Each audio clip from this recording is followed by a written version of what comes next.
бүкіл әлем дірілдейді КГБ-ның мұрағатынан тұңғыш құжат алған, оның ішінде КГБ-ны алдап соққан азамат алдыңызда отыр. Әлекеңнің соңғы сәтінде атар алдында түскен суреті бар ғой, бутыркада. Сол суретті алып шыққан кім? Ол кісі алдыңызда отыр. Саусақпен көрсетпей қойын. Кеше ғана тағайындалған Кеңес одағының қауіпсіздік комитетінің төрағасы Вадим Бакатин. Қандай шаруамен келдіңіз деген сұрады. Сонымен жағдайды айттым.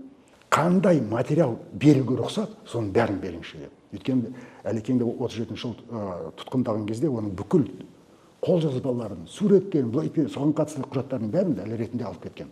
Оның ешбірі қайтарылған жоқ.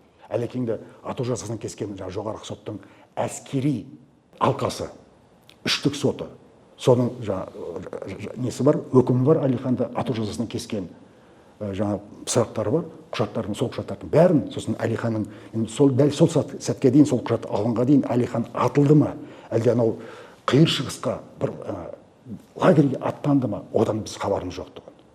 Ал дәл сол құжаттың ішінде Әлиханның сол өлім жазасынан кесілген күні атылып, сүйегі өртенген туралы анықтап алды. Сондан бастап мен Әлекеңнің айтқанда жерленген жерін іздеуге кірістім.